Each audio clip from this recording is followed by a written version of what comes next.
Judul pelajaran sekolah sahabat kita pada malam hari ini ialah Tuhan, berikanlah aku air itu. Tuhan, berikanlah aku air itu. Kata perempuan itu kepadanya, Tuhan, berikanlah aku air itu, supaya aku tidak haus dan tidak usah datang lagi ke sini untuk menimba air. Ada sebuah konsep yang kita dapatkan di sini. Pertama, konsep yang pertama adalah wanita itu meminta air itu, dan juga kenapa dia meminta air itu, supaya dia tidak lagi menimba air di sana. Ada dua alasan kenapa dia tidak mau lagi menimba air di sana. Dia datang menimba pada saat itu saja, dia datang dengan secara sembunyi-sembunyi. Kenapa? Karena dia tidak mau lagi dilihat orang dosanya. Dosanya supaya tidak dilihat lagi sama orang. Karena dia malu akan dosanya. Nah, makanya pada saat Yesus katakan kalau kamu ambil air, memiliki mata air itu, meminum air dari aku, maka akan menjadi mata air dalam kehidupanmu. Tidak perlu lagi datang ke sini. Dia berpikir, oke, aku akan datang ke sini, kamu berikanlah air itu, maka aku tidak perlu nimba air lagi di sini. Supaya aku tidak dilihat lagi dosaku. Apakah, seperti pelajaran kemarin, kita sudah pelajari, apakah sebenarnya air itu untuk wanita itu sendiri? Kita akan lihat di sini, pelajaran pada malam hari ini, air itu bukan hanya untuk wanita itu. Air itu juga untuk Nikodemus. Air itu untuk kita juga. Poin yang pertama yang kita akan lihat di sini adalah satu persatu kita akan bahas ayat ini. Allah bekerja dalam kita. Yeskiel 11 ayat 19 ayat 20 katakan, Aku memberikan mereka hati yang lain dan roh yang baru di dalam batin mereka. Juga aku akan menjauhkan dari tubuh mereka hati yang keras dan memberikan mereka hati yang taat, supaya mereka hidup menurut segala ketetapanku dan peraturan-peraturanku dengan setia. Maka mereka akan menjadi umatku, dengan aku akan menjadi Allah mereka. Ayat ini menekankan kepada kita semua. Allah ingin bekerja dalam kita. Allah ingin bekerja di dalam kita. Dengan cara apa? Allah ingin bekerja di dalam kita. Apakah makna air itu? Bagaimana makna air itu? Supaya kita, Allah itu dapat bekerja di dalam kita. Makna air itu, dalam Yeskiel 36 ayat 25 mengatakan, Aku mencurahkan kepadamu air yang jernih. Air yang jernih yang akan mentahirkan kamu dari segala kenajisanmu dan dari semua berhala-berhalamu. Aku akan mentahirkan kamu. Wanita itu takut datang menimba air itu. Karena apa? Karena dosanya. Dan namun Allah memberikan solusi, Yesus memberikan solusi yang terbaik, yaitu supaya dia tidak takut lagi keluar, tidak bersembunyi-sembunyi lagi bertemu dengan orang. Karena apa? Allah membersihkan dirinya daripada dosa itu. Hal yang sama terhadap dia. Karena kita seringkali malu akan dosa-dosa kita. Allah akan membersihkan kita dari polusi dosa itu. Aku akan mencurahkan kepadamu air yang jernih, yang mentahirkan kamu dari segala kenajisanmu dan dari segala berhala-berhalamu. Aku akan mentahirkan kamu. Air, sebelum saya memimpin sekolah sahabat ini, saya mandi terlebih dahulu. Kenapa?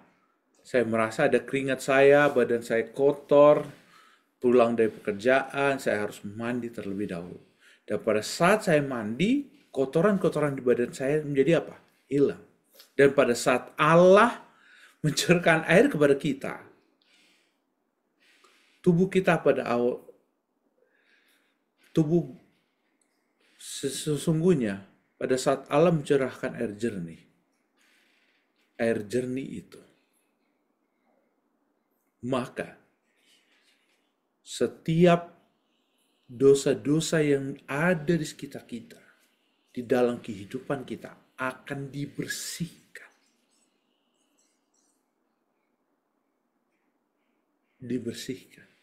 Sehingga kita tidak malu bertemu dengan Kristus. Kita disanggupkan bertemu dengan Bapa karena kita sudah jadi apa? Tahir.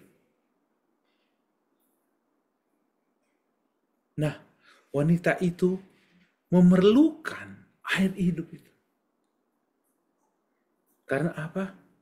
Dengan air hidup itu, wanita yang berdosa itu tidak malu lagi bertemu dengan orang-orang di sekitarnya. Karena apa? Dia telah diampuni. Nah, Yeskiel 11 ayat 18. Maka sesudah mereka datang di sana, mereka akan menjauhkan segala dewa-dewanya yang menjijikan dari segala perbuatan yang keji dari tanah itu. Setelah mereka kembali, setelah mereka diberikan air, Allah curahkan air itu, maka apa? Mereka pun meninggalkan segala dewa-dewa. Meninggalkan dosanya. Karena mereka sudah bersih. Bila anak-anak sudah main lumpur, dan pada saat lumpur dia sudah dimandikan, apakah anak-anak itu kita akan izinkan lagi bermain lumpur? Tidak. Karena dia sudah bersih. Hal yang sama pada saat kita sudah dilepaskan daripada lumpur dosa. Maka apakah Tuhan menginginkan kita, ayo didorong lagi untuk berbuat dosa lagi? Tidak. Yesus juga berkata kepada perempuan itu dengan kata apa? Jangan berbuat dosa lagi.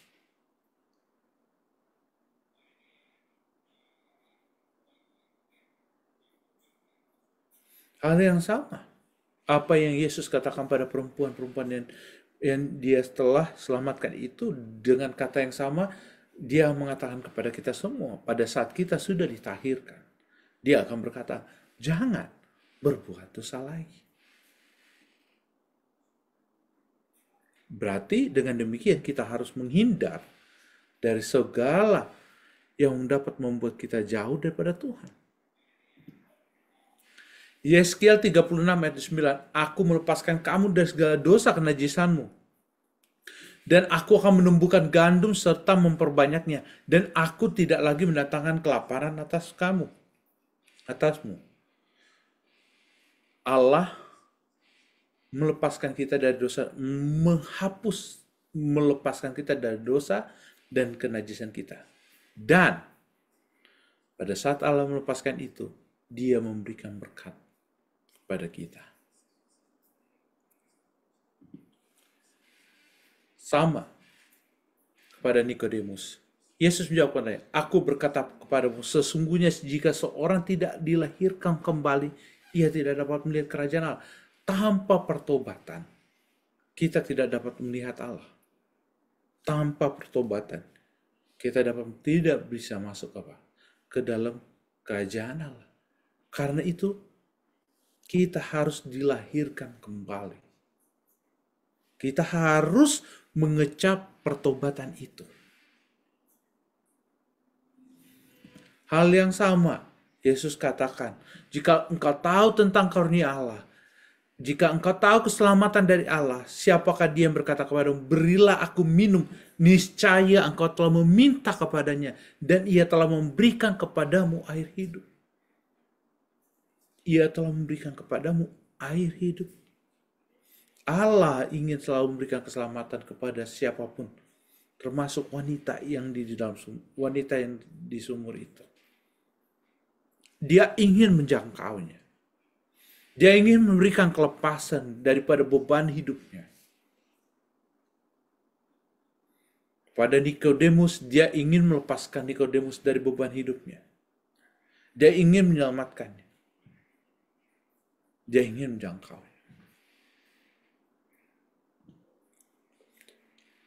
Setelah Allah membersihkan kita dari dosa kita, Dia hanya tidak membiarkan, ya udah begitu aja. Tidak. Tapi Dia memberikan kita hati yang baru. Dalam Yeskiel 36 ayat 26 katakan, kamu akan kuberikan hati yang baru dan roh yang baru di dalam batinmu. Dan aku akan menjauhkan dari tubuhmu hati yang keras dan kuberikan kepadamu hati yang taat. Hati yang baru, batin yang baru. Hati yang baru dan roh yang baru di dalam batinmu. Kenapa dikatakan roh yang baru? Ini menceritakan tentang apa? Setiap pada saat kita masih dalam keinginan daging kita, pada saat kita melakukan segala sesuatu berdasarkan keinginan daging kita, bukan keinginan roh kita, keinginan Roh Kudus, maka kita masih mempergunakan hati yang lama, hati yang keras, hati yang tidak taat. Pada saat kita sudah berserah kepada Kristus, menerima Yesus sebagai juru selamat, ada transformasi kehidupan manusia lama menjadi manusia baru. Manusia lama sudah mati, kehidupan kita yang lama sudah mati, masuk dalam kehidupan yang baru. Allah memberikan hati yang baru, yaitu hati yang taat, hati yang dituntun oleh Roh. Hal yang sama dalam Yeskiel 36 ayat 27 katakan, Rohku akan kuberikan diam di dalam batinmu, dan aku akan membuat kamu hidup menurut segala ketetapanku. Rohku, Roh Kudus akan diberikan kepada kita di dalam batin kita, yang akan menuntun kita melakukan apa yang Allah perintahkan, menyanggupkan kita melakukan apa yang Allah perintahkan. Dan kita akan hidup menurut segala ketetapannya dan berpegang pada peraturan-peraturannya dan melakukannya. Jadi, kita akan melakukan hukum-hukum Allah dengan penuh sukacita karena kita sedang dituntun oleh Roh Kudus. Kita dituntun oleh Roh Allah.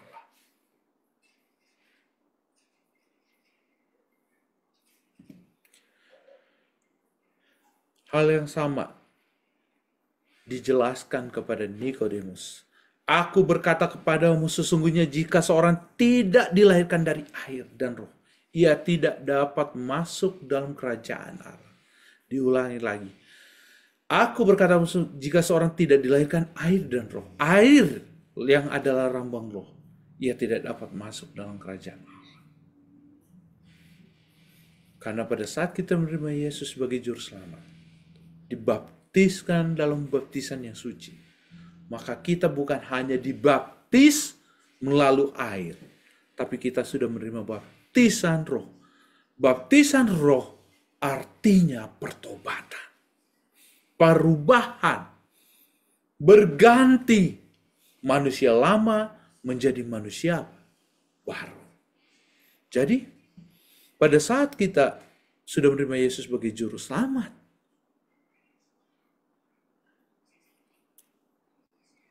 dan dibaptis, kita akan apa? Berusaha Roh Kudus akan menuntun kita untuk meninggalkan segala kesenangan-kesenangan yang pada saat kita apa? Pertanyaan. Waduh, pendeta, kalau pada saat so dibaptis, tidak boleh lagi merokok dong. Ya pastilah. Kenapa? Pada saat kita merokok, itu ada manusia lama kita. Nggak boleh makan babi lagi ya? Iya pasti. Karena itu adalah pelanggaran terhadap hukum Allah. Hukum kesehatan. Nggak boleh bekerja hari Sabat. Iya. Karena itu adalah melanggar hukum Allah. Dengan demikian, Kita meninggalkan kesenangan-kesenangan dunia kita. Mematikan manusia lama, hidup lama kita. Pada saat kita merokok, itu adalah hidup lama kita. Kita berhenti. Pada saat kita makan babi, itu adalah hidup lama kita, berhenti. Jangan bangkit lagi.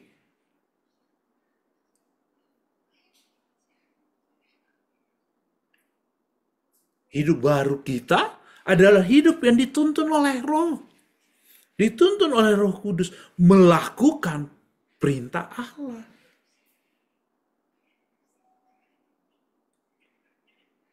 Yang kita lakukan, yang kita hidupkan adalah perintah Allah, bukan perintah manusia. Karena kita sudah menjadi hidup yang baru. Manusia kita adalah manusia yang baru. Kita memiliki hati yang baru. Nikodemus pun pada saat Yesus katakan hidup dalam tuntunan Roh, dia sudah mengerti apa artinya baptisan. Dilahirkan kembali. Tapi dia tidak tahu lebih dalam lagi bicara tentang baptisan itu sendiri. Kenapa? Dia hanya mengerti sebagai orang pemimpin agama Yahudi bahwa dia sudah menjadi apa? Dia sudah menjadi orang Yahudi. Dia sejak lahir sudah menjadi orang Yahudi.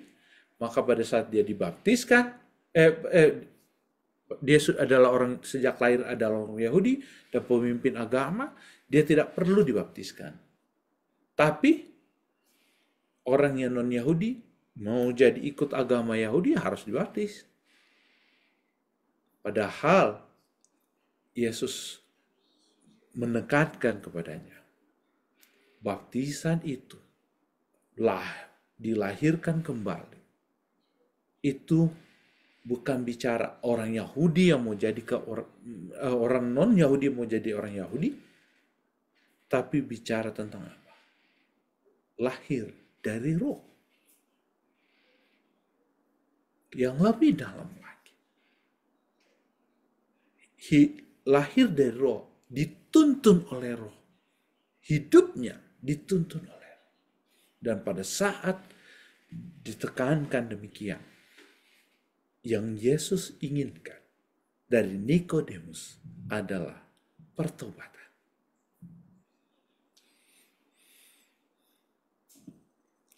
Hal yang sama dengan wanita yang di sumur itu. Tetapi barang siapa minum air yang akan kuberikan kepadanya, ia tidak akan haus untuk selama-lamanya. Air yang akan kuberikan kepadanya akan menjadi mata air di dalam dirinya yang terus-menerus memancar sampai kepada hidup yang kekal. Wanita itu berpikir bahwa kalau dia minum air itu dia tidak perlu lagi datang ke sumur itu. Secara badan. Tetapi karena apa? Karena alasan dosa yang dia buat. Dia sembunyi-sembunyi untuk datang untuk ambil air di sumur itu. Dia sembunyi-sembunyi. Kalau saya minum ini, saya bebas untuk melakukan dosa, saya tidak mengganggu lagi. Tidak perlu datang ke sini lagi dan tidak perlu malu-malu dan takut-takut. Lagi untuk datang ke sini. Namun sesungguhnya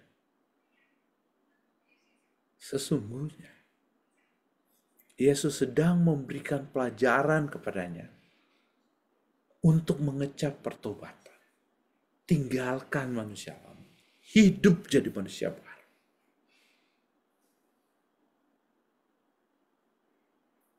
Bukan apa? Malah bebas untuk berbuat dosa. Tetapi malah hidup dalam kebebasan untuk melakukan hukum Allah. Karena apa? Pertobatanlah yang Yesus tuntut daripada wanita itu. Poin kedua.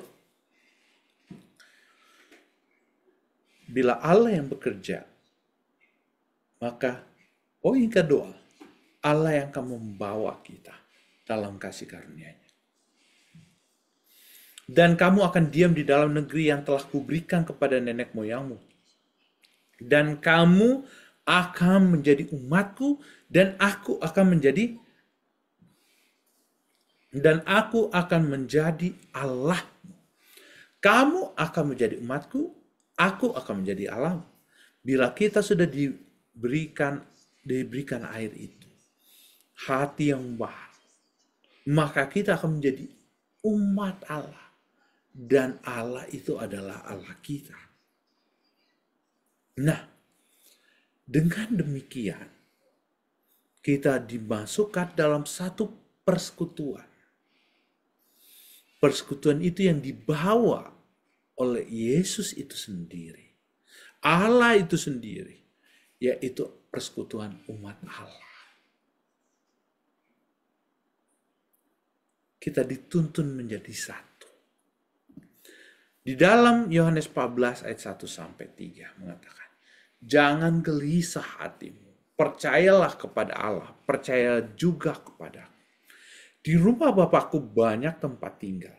Jika tidak demikian, tentu aku mengatakannya kepadamu, sebab aku pergi ke situ untuk menyediakan tempat bagimu.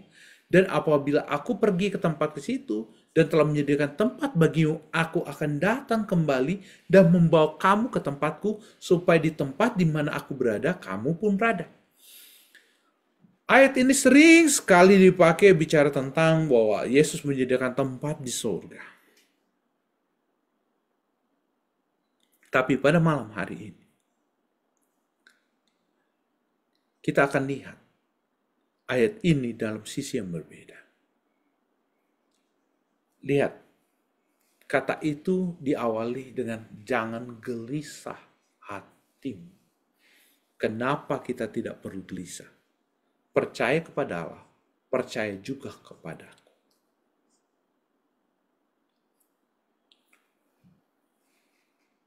Ini hampir sama dengan Yohanes 17 ayat 3. Hidup yang kekal adalah apa? Allah, percaya kepada Allah. Dan percaya kepada apa? Kristus.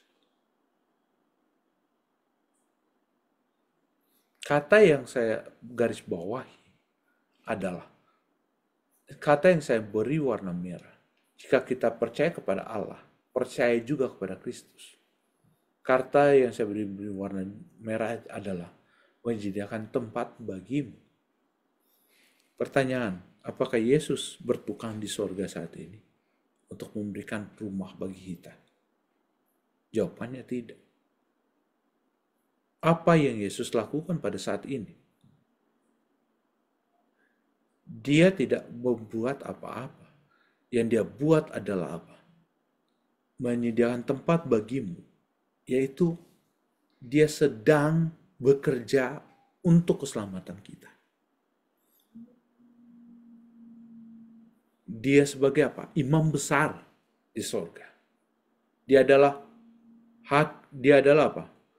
Hakim yang adil dan juga apa? Sebagai apa?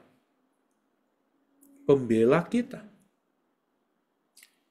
Itulah menyediakan tempat bagimu.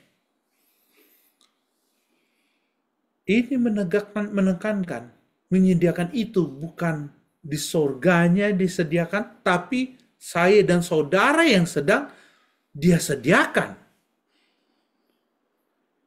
Keselamatan kita yang dia siapkan. Dia sudah mati sebagai juru selamat dan saat ini bekerja sebagai apa? Sebagai perwakilan kita. Sebagai perwakilan kita, sebagai pembela kita, dan sebagai hakim kita.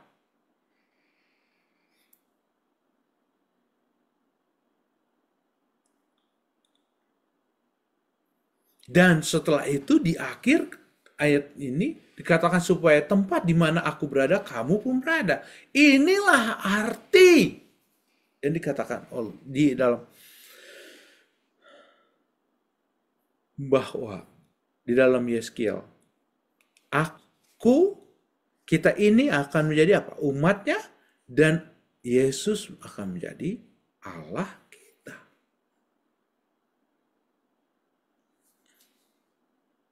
Satu persekutuan. Kita adalah umat-umat Allah. Satu kesatuan. Kita adalah tubuh Kristus.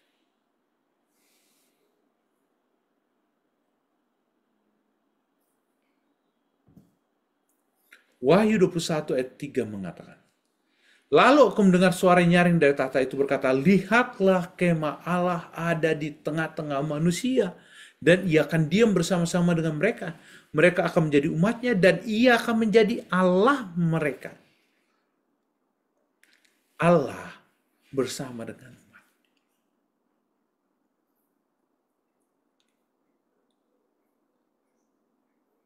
Dapat dikatakan, historikal manusia, Allah bersama dengan umatnya.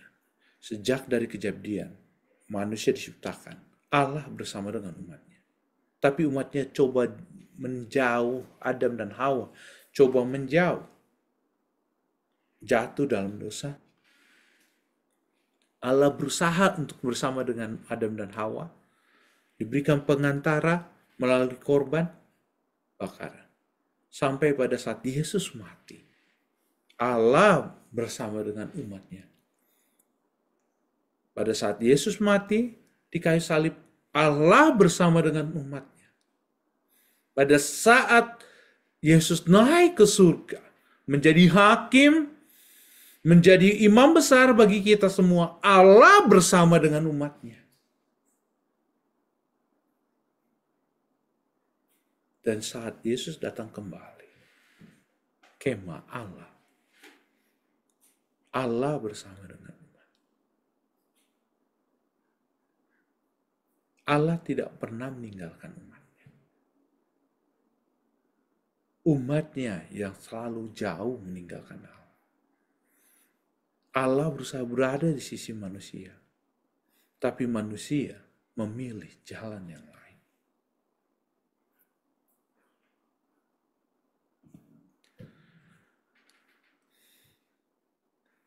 Allah berusaha mencari manusia, tapi manusia yang coba untuk menghilang daripada Allah. Pada saat Adam dan Hawa jatuh dalam dosa, Allah bertanya, di mana engkau, Adam? Di mana engkau? Nah, hal yang sama kepada Nikodemus. Allah mencari Nikodemus. Yesus yang mencari Nikodemus.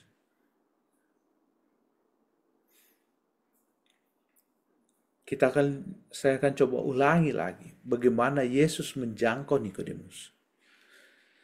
Di sini yang di garis merahi Yohanes 3:1-2 ini, ayat 1 dan 2 ini, ada kata apa? Adalah seorang Farisi yang bernama Nikodemus, seorang pemimpin agama Yahudi. Ia datang pada waktu malam kepada Yesus dan berkata, Rabi, kami tahu bahwa engkau datang sebagai guru yang diutus Allah. Lihat, katanya, sebab tidak ada seorang pun yang dapat mengadakan tanda-tanda yang engkau adakan itu, jika Allah tidak menyertai.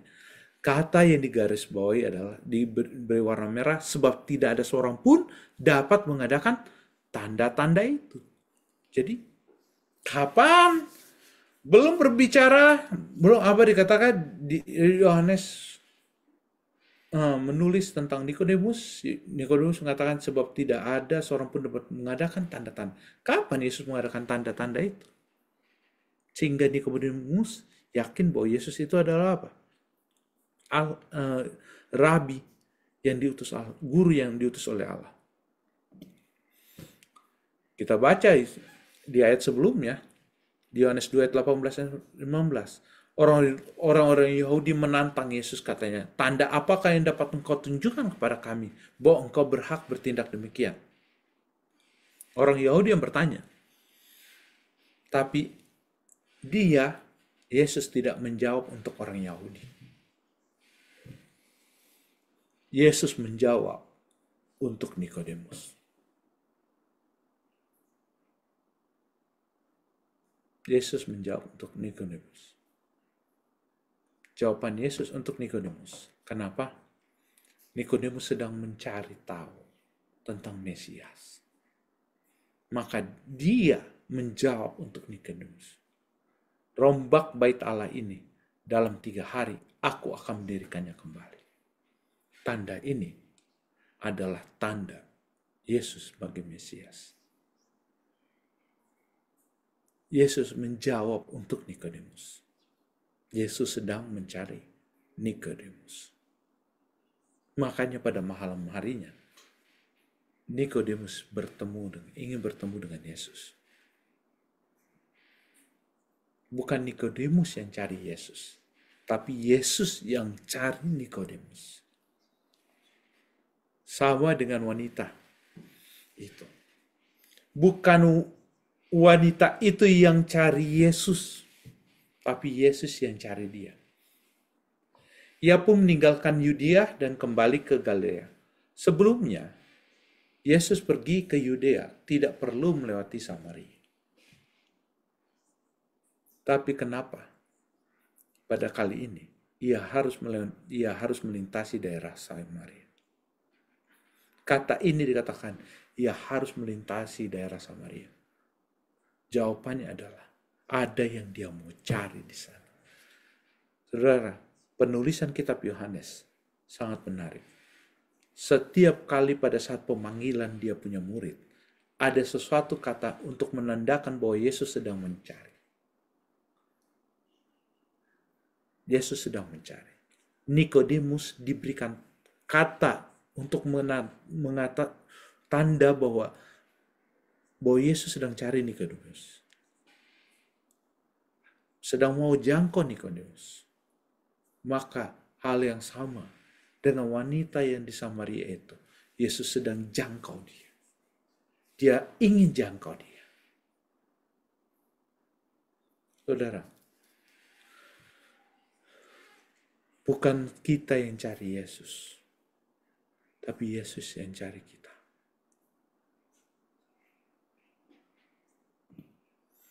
Yohanes 15 ayat 16. Bukan kamu yang memilih aku, tetapi aku yang memilih kamu. Dan aku telah menetapkan kamu supaya kamu pergi dan menghasilkan buah-buahmu itu tetap. Supaya apa yang kamu minta kepada Bapa dalam namaku diberikannya kepadamu. Bukan kita yang memilih Yesus, tapi Yesus yang telah memanggil kita, mencari kita, memilih kita. Kita ini adalah domba-domba yang kadang-kadang pada saat kita harus mengerti, domba ini menarik. Domba ini adalah domba yang nakal. Domba ini adalah binatang yang nakal. Kalau dia sudah melihat rumput yang hijau, dia tidak peduli itu. Ada binatang apa di sana, singa atau apapun. Dia tidak peduli itu. Dia tidak peduli. Ada ular di sana, dia tidak peduli itu. Dia akan tetap makan. Dia nggak peduli kalau rumput itu bisa dimakan atau tidak. Tidak peduli kalau itu rumput itu beracun, dia tidak peduli itu. Yang penting hijau. Dia tidak peduli. Yang tahu itu layak bisa kita makan, yang tahu bahwa itu aman atau tidak hanyalah gembala. Apa yang dilakukan gembala bila domba ini sedang nakal? Makanya tongkat gembala itu tidaklah lurus. Tongkat gembala itu ada apa? Lengkungannya. Pada saat domba itu sudah mulai nakal, dia akan tarik. Dia akan tarik.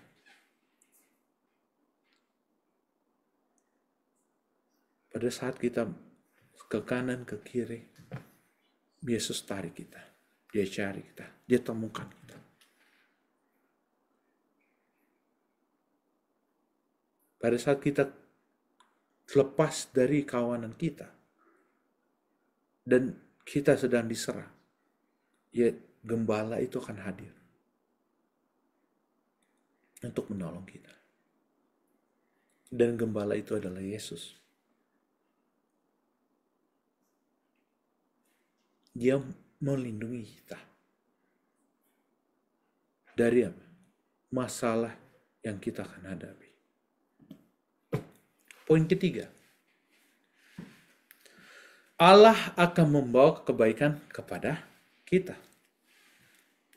Kamu akan diam di dalam negeri yang telah kuberikan kepada nenek moyangmu, dan kamu akan menjadi umatku, dan aku akan menjadi Allahmu.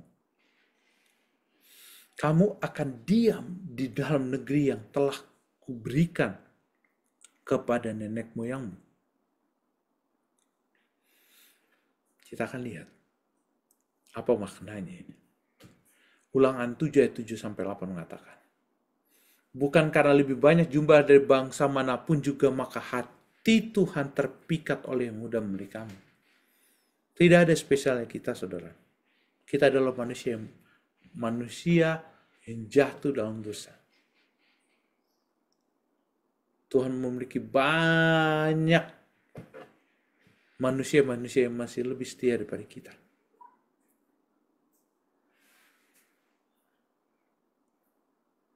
Di seluruh alam semesta ini. Tapi, kenapa Yesus mati untuk kita? Bumi kita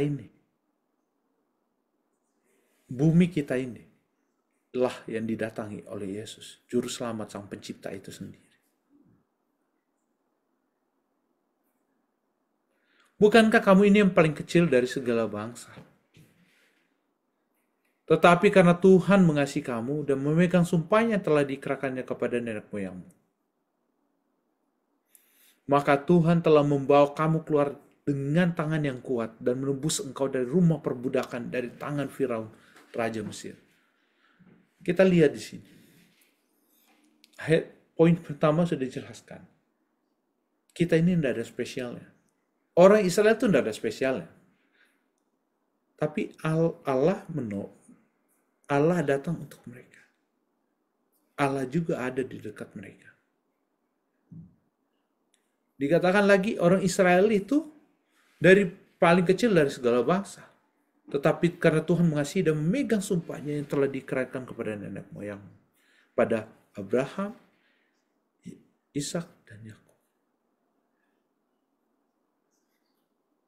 Habis itu diangkat keluar dari perbudakan. Saudara, kalau kita dapat melihat ini, itu bicara tentang orang Israel. Jika bicara tentang dunia ini, alam semesta, Tuhan yang Tuhan punya ini besar. Tapi ya, dia datang ke dunia ini untuk mati untuk kita. Untuk apa? Untuk mengangkat kita dari perbudakan dosa.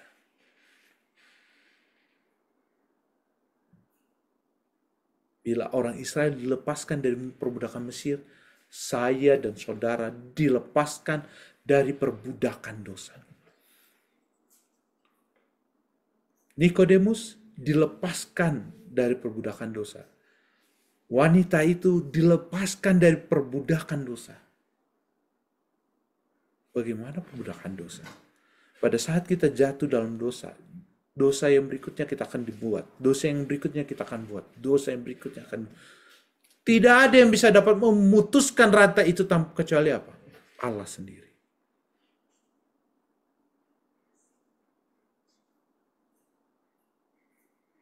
Hanya Allah. Dan Allah yang sanggup melepaskan itu dari kita. Melepaskan kita dari perbudakan dosa. Rantai yang mengikat kita. Lambang perbudakan itu adalah rantai yang mengikat. Rantai yang mengikat hidup kita. Rantai dosa. Rantai dosa yang begitu mengikat. Dan hanya Allah yang sanggup melepaskan saya dan saudara dari rantai perbudakan dosa.